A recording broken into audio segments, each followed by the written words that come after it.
তোমাদের চোখের কাপড় খুলে ফেলো। এই দুজন আগে ডেট করত, তাদের 4 বছরের প্রেমের সম্পর্ক ছিল, কিন্তু তারা এখন প্রাক্তন। আর যদি ওরা 30 দিন একসাথে চেনে বাঁধা থাকতে পারে, তাহলে আমি ওদের দেব $2.5 লাখ। তোমাদের কতদিন আগে ব্রেকআপ হয়েছে? 3 বছর আগে। ও আমার সাথে ব্রেকআপ করেছিল। আচ্ছা। হ্যাঁ, ও ঠিকই বলছে। আমি তোমাদের কোনো জোর করছি না, কিন্তু একবার হ্যান্ডকাপ পরা হয়ে গেলে এই চ্যালেঞ্জটা কিন্তু শুরু হয়ে যাবে। আমি রাজি। ও দুজনেই God! হ্যান্ডকাপ পরে নিয়েছে। এখন থেকে তোমাদের দুজনের মধ্যে কেউ কুইট করতে চাইলে এই রেড লাইনটা ক্রস করবে, আর আমি সঙ্গে সঙ্গে হ্যান্ডকাপটা খুলে দেবো, ভিডিওটা শেষ হয়ে যাবে। কিন্তু তোমাদের মধ্যে কেউ কিচ্ছু জিতবে না, তোমরা দুজন মজা করো। আমার এক্স বয়ফ্রেন্ড সত্যি জিমি। ভাই মানেটা কি? কি খবর? হাই। আমরা কি তাহলে? ও ও এসব কি হচ্ছে? এটা তোমাদের কাছে আগামী 30 দিনের জন্য একটা মিষ্টি বাড়ি। এটা হলো কিচেন, তোমরা আড্ডা দিতে পারো, ওয়ার্কআউটও করতে পারো, তোমাদের আলাদা বিছানা আছে, আর একটা কোশ্চেন মার্ক ডোর, এটা নিয়ে পরে ভাববে। আর সবথেকে যেটা গুরুত্বপূর্ণ, তোমরা হয়তো ভাবছো যেহেতু তোমরা একে অপরের সাথে চেন দিয়ে বাঁধা, তাহলে বাথরুম যাবে কি করে? ও না, কেউ একজন বাথরুমে যাও। কি বলছো? স্নান করার সময়ও এটা পরবো? হ্যাঁ, মানে তুমি এটা খুলে ফেললেই ভিডিওটা শেষ হয়ে যাবে। তোমার হ্যান্ডকাপটা এখানে ঢুকিয়ে দাও। আহা, এটা তো তোমরা এবার দারুণ বানিয়েছো। boom! আরে ওর চেনের একটু দরকার কিন্তু পড়বে। আমি যদি এটাকে বাইরে থেকে আরে- টানতে শুরু করি। দাঁড়াও। আরে আমার বিশ্বাস হচ্ছে না তোমার সাথে এক ঘরে থাকতে হবে। হ্যাঁ, তুমি আবার আমার সাথে আটকে গেছো। হ্যাঁ। না না, আমিও তো তোমার সাথে আটকে গেছি। ও গড। আসলে সুজি এরকম চ্যালেঞ্জ এর আগেও করেছিল, যখন ও একটা রুমের ভেতরে একজন অচেনা মানুষের সাথে 100 দিন কাটিয়েছিল। কিন্তু এবার ওর সাথে এমন একজন রয়েছে যাকে ও খুব ভালো করেই চেনে। আচ্ছা একটা জিনিস বলো, আমাদের কি একসাথেই খেতে হবে? আমি জানি না। আচ্ছা, যশ এখন স্নানে গেছে, তাই আমার মনে হলো আমার কিছু কথা বলা উচিত। আমার এই চ্যালেঞ্জটায় খুবই নার্ভাস লাগছে। আমরা 4 বছর একসাথে ছিলাম, 3 বছর আগে ব্রেকআপ, আর এখন আমরা একটা ঘরে বন্দি। একটা সময়ের পর আমাদের তো কথা বলতেই হবে।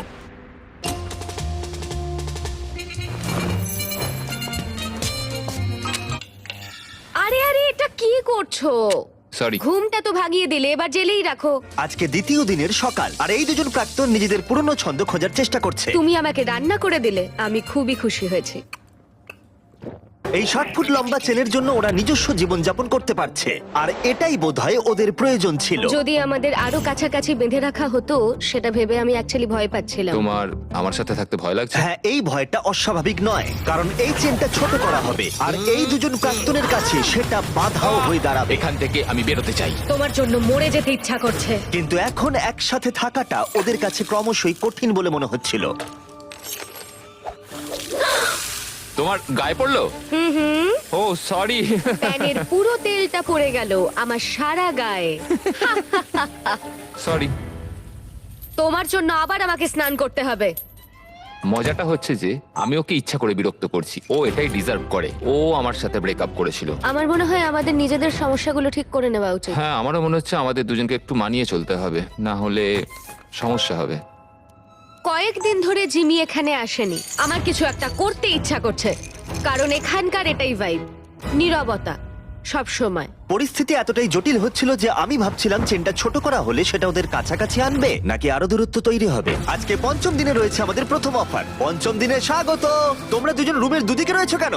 কারণ সেই সুযোগ আছে। ঠিক আছে, এদিকে এসো। প্রায় 1 সপ্তাহ হতে চললো, কেমন লাগছে বলো? আসলে ব্যাপারটা হলো আমি ওর সাথে মানিয়ে চলার চেষ্টা করছি। আমার পক্ষে তো কথা বলাটাও কঠিন হয়ে যাচ্ছে। হ্যাঁ, তোমরা একসাথে চেনে বাঁধা থাকা অবস্থায় 5 দিন কাটিয়েছো, তাই সেটা সেলিব্রেট করতে একটা স্পেশাল অফার আছে। যাই হয়ে যাক না কেন, তোমাদের চেন আমরা ছোট করবই। ভাই। প্রথম অফারটা হলো একটা 50 ফুটের চেন, তোমাদের এখনকার চেনটা থেকে 10 ফুট কম। ওকে। আর দ্বিতীয় অফারটা হলো একটা 30 ফুটের চেন, তোমাদের এখনকার চেনটা হাফ করে দেওয়া হবে। আর যদি তোমরা এটাকে বেছে নাও, তাহলে আমি তোমাদের প্রাইস পুলে আরো $25,000 অ্যাড করে দেবো। যদি তোমরা এখানে বসে বসেই $25,000 জিতে নিতে চাও, তাহলে এই 30 ফুটের চেনটা তোমাদের নিতে হবে। না, এটা তো খুবই ছোট। আর যদি তোমরা এই চেনটাকে বাছো, তাহলে তোমরা একে অপরের অনেকটা কাছে চলে আসবে। না মানে 4 বছর তো আমি তোমার কাছে ফ্রিতে ছিলামই, এখন না হয় আরেকটু কাছে এলাম। এটা তুমি কি ওই বললে? 10,000-এর ভালো জন্য। বলেছে। তোমরা কি তোমাদের চেনটা হাফ করে নিতে চাও? আমি এতে রাজি। আমারও সেটা ইচ্ছা, আমি রাজি। ঠিক আছে, নোলান চেনটাকে কেটে ছোট করে দাও। ও গড। তোমাদের চেনটা এখন অফিশিয়ালি কেটে হাফ করে দেওয়া হয়েছে। তোমাদেরকে গুড লাক। চিয়ার্স।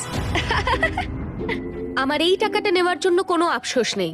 আমাদের এখনো 25 দিন থাকতে হবে, তবে আমি এটা ভাবিনি যে চেনটা এত তাড়াতাড়ি ছোট হয়ে যাবে। বেশি ছোট হয়ে গেলে আমাদের মধ্যে অনেক সমস্যা হতে পারে।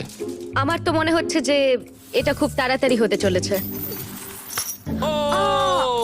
এখন থেকেই শুরু করে দিলে? ও 24 ঘন্টাও হয়নি আমাদের চেন ছোট হয়েছে, আর আমাদের এখন থেকেই অনেক সমস্যা বেড়ে গেছে। যেমন এখন জর্জ স্নানে গেছে আর আমাকে টেবিলে বসে থাকতে হচ্ছে। আমার এখন বিছানায় শুয়ে থাকতে ইচ্ছা করছে, কিন্তু চেনটা আর অত দূর পৌঁছচ্ছে না। ভোর 4টের সময়ও আমাকে তুলে দিয়ে বলল যে ও বাথরুম যাবে। আমাকে ওয়াশরুম যেতে হবে। চেনটা ছোট হয়ে গিয়ে খুবই অসুবিধা হচ্ছে এখন। ও মাই গড, তুমি আমার থেকে দূরত্ব বজায় রাখো প্লিজ। আরে কি করছো? এমন ভাবে ঘামটা ঝাড়ছো যে আমার মুখের ওপর পড়ছে। এই আরে আমি পড়ে যাবো তো।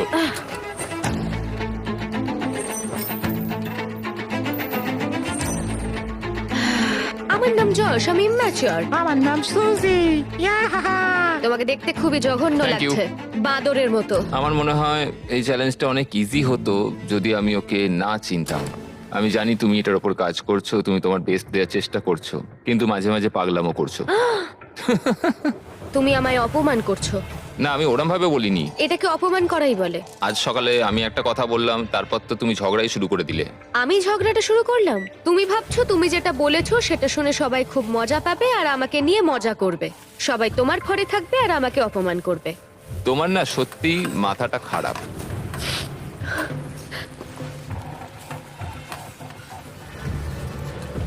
সুজির মাথা খারাপ হয়ে গেছে।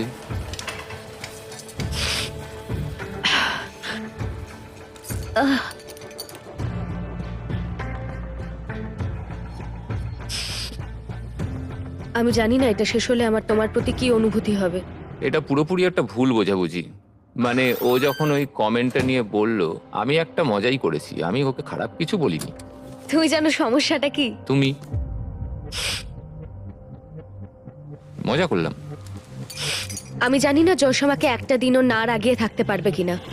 মানে তুমি আমাকে প্রতি কথায় ছোট করছো, যেটা আমার ভালো লাগছে না। আমি শুধু একটু মজা না, করছিলাম। অন্য কারোর সঙ্গে তুমি এরকম মজা করতে পারো না যখন তুমি জানো যে আমাদের কত মানুষ ও দেখবে। হ্যাঁ, তোমার তো অনেক মানুষের সামনে অনেক অপমান হয়ে যাচ্ছে। আমি মোটেই এরকম ছোট কিছু নিয়ে ভাবছি না, তুমি কতটা কষ্ট দিচ্ছ সেটা ভাবছি। হ্যাঁ, তো তোমাকে নিয়েই তো ভাববে। না, তুমি সেটা- হলে স্টার আর আমি কিছুই না, নয়। কথাটা শুধু আমাকে নিয়ে নয়, আমাদের দুজনকে নিয়েই। যশ এটা করেছে, যশ আমাকে বিরক্ত করেছে, সব যশেরই দোষ। কারণ তুমি আমাকে এমন এমন কথা বলছো যে আমার মনে হচ্ছে আমি মরে যাই।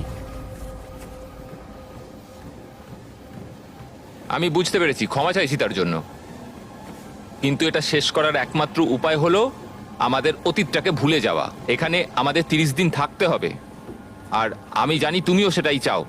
হ্যাঁ, এটা আমি যতটা ভেবেছিলাম তার চেয়ে অনেকটাই কঠিন। এভাবে যদি চলতে থাকে তাহলে আমরা বেশি দিন টিকতে পারবো না এখানে। কিন্তু আমাদের চেষ্টা তো করতেই হবে। একদম, আমাদের চেষ্টা করতেই হবে।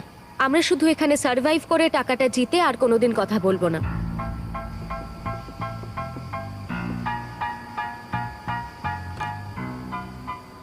তবে তাই হোক। হ্যাঁ, তাই হোক। যদিও ওরা দুজন চ্যালেঞ্জের জন্য একসাথে থাকার সিদ্ধান্ত নিয়েছিল, তবু আমি দেখতে চেয়েছিলাম ওরা পরের অফার ডেতে কতটা কমিটেড থাকে। আজকে 10ম দিন। হাই। এটা সেলিব্রেট করতে আমরা আজ ও না, তোমাদের চেনটা 10 ফুট ছোট করব ইয়ে। ফ্রিতে। ও, কিন্তু এটা করার আগে আমি জানি গতবার তোমাদের চেন ছোট করার ফলে জায়গা নিয়ে সমস্যা হয়েছিল, ও, এবং যেহেতু তোমরা দুজনে আগামী কয়েকদিনে অনেক টাকা একসাথে জেতার সুযোগ পাবে, তোমাদের চেনটা ছোট করার বদলে একবারের জন্য আমি ফার্নিচারগুলোকে তোমাদের সুবিধা মতো আমরা সাজিয়ে দেবার অনুমতি দিতে পারি। কিন্তু সেই অবস্থান আর পরিবর্তন হবে না। ও। কিন্তু তার আগে তোমাদের চেনটা ছোট করে দিই। হ্যাঁ, চলো।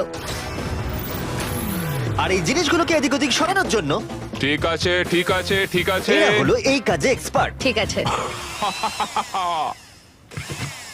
তোমাদের কাছে রাত 12টা অব্দি সময় আছে জিনিসগুলো এদিক ওদিক সরানোর জন্য। চলো শুরু করা যাক। হ্যাঁ, একটু ওদিকে ওদিকে ওদিকে। ব্যাস ব্যাস ব্যাস ব্যাস। না না, ছেলেদের কাজ শুরু করার পরে সুজি আর যশ ফার্নিচারগুলোকে আরো কাছাকাছি নিয়ে আসলো। বিশেষ করে একটা জায়গার উপরে ওরা ফোকাস বেশি করলো। এটা আমাদের বাথরুম, এটা আমাদের বেড। আজকের রাতটা কেটে গেলে আর আমাদের মাত্র 20 দিন থাকতে হবে। মনে হচ্ছে থাকতে পারবো। আর এটাকে আরো ভালো করতে আমি ওদের আরেকটা সারপ্রাইজ দিলাম। সুজি, জস, চ্যান্ডলার, ফ্রিজ ভর্তি করে ব্র্যান্ড নিউ ফেস্টিভ্যালস নিয়ে এসেছি তোমাদের জন্য। এটা তো দারুণ ব্যাপার। সরি গাইস, এই আমরা প্রথমবার আমাদের চকলেট মিল্ক রিভিল করছি। চিয়ার্স। চিয়ার্স। এটা এটা দারুণ। তৈরি হয়েছে আসল দুধ দিয়ে, এছাড়া আছে এতে প্রচুর ভিটামিন এ, ডি আর পটাশিয়াম। এর স্বাদ অসাধারণ। এটা টেস্ট দারুণ। এই ফেস্টিভ্যাল চকলেট মিল্ক তোমরা পেয়ে যাবে ওয়ালমার্ট, 7-Eleven আর গোটা দেশের স্পিডওয়েতে। এই পুরো চ্যালেঞ্জে এটাই সব থেকে ভালো। যদিও চেনটা ছোট করা হয়েছিল, তবুও ফার্নিচার সরানোর ফলে যশ আর সুজির সুবিধাই হচ্ছিল। চেনটাকে আরো 10 ফুট কমিয়ে দেওয়া হয়েছে আর এখনো অবধি আমাদের কোনো অসুবিধা হয়নি। তোমার কি কোনো অসুবিধা হচ্ছে? আমরা খুব কাছাকাছি রয়েছি। ঠিক আছে। যদিও তাদের অসুবিধাই হচ্ছিল, তবুও চেনটার ছোট হওয়া তাদের কাছাকাছি এনেছিল, আর সময়ের সাথে সাথে ওরা আবার বন্ধুও হয়ে গেছিল। আমরা আজকে খুবই বোর হচ্ছিলাম, তাই আমরা প্রচুর লাঞ্চ খেয়ে নিয়েছি। এখন আমরা এগুলোকে দেওয়ালে হার্ট শেপে সাজাবো। এখন আমি দেখাতে চলেছি ওয়ার্ল্ডের প্রথম লাঞ্চলি হার্ট। জশ শুয়ে শুয়ে জার্নালিং করতে চেয়েছিল আর আমি ট্রেডমিলের ওপর হাঁটতে চেয়েছিলাম, আর আমরা এই ব্যবস্থা করেছি। Thank you Josh. আমাদের একসাথে কাজ করতে হবে এখানে সার্ভাইভ করার জন্য। হ্যাঁ, সবকিছু মানিয়ে চলতে হবে। হ্যাঁ। ফ্রেন্ডস, ফ্রেন্ডস, আর যেহেতু ওরা এখন একসাথে কাজ করছিল, তাই যশ ভাবছিল কেন ওরা আগে ওয়ার্কআউট শুরু করেনি। এই সুজি, একটু কথা বলা যাবে? আমাদের মধ্যে তো কোনো ঝামেলা হয়নি। তুমি চেয়েছিলে অন্যভাবে জীবন কাটাতে, যেটা আমি তখন মেনে নিতে পারিনি। যদি অতীতের কথা বলতে চাও তাহলে বলবো আমার মনে হয়েছিল যেটা আমি চেয়ে এসেছি সারা জীবন, সেটা হয়তো আমি পাবো না। সত্যি বলতে আবার যদি আমাকে ভাবতে হয় তাহলে আমি ভাববো যে অতীতকে ভুলে নতুন করে যাতে শুরু করা যায়।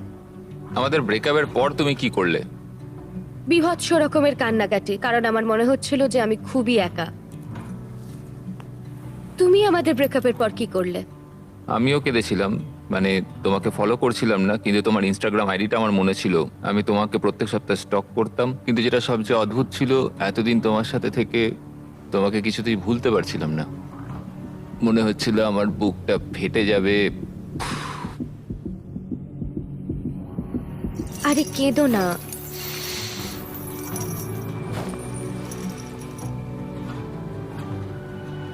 আমি যখন ব্রেকআপ করেছিলাম তখনও আমি তোমাকে খুবই ভালোবাসতাম। আমি ব্রেকআপ করতে চাইনি, আমি কখনোই ওটা চাইনি। আমার মনে হয় না তোমার প্রতি আমার ভালোবাসাটা কখনো কমেছে বলে। কি? তো এখন আমরা কি করব? আমার মনে হচ্ছে যে এই চ্যালেঞ্জটায় আমি যশকে নতুন করে চিনছি। এটা তো আমারও চোখ খুলে দিয়েছে, কিন্তু সমস্যাটা হচ্ছে এখানে যা ঘটছে তা এখান থেকে বেরোনোর পর একইভাবে চলবে কিনা সেটা বলা খুব মুশকিল।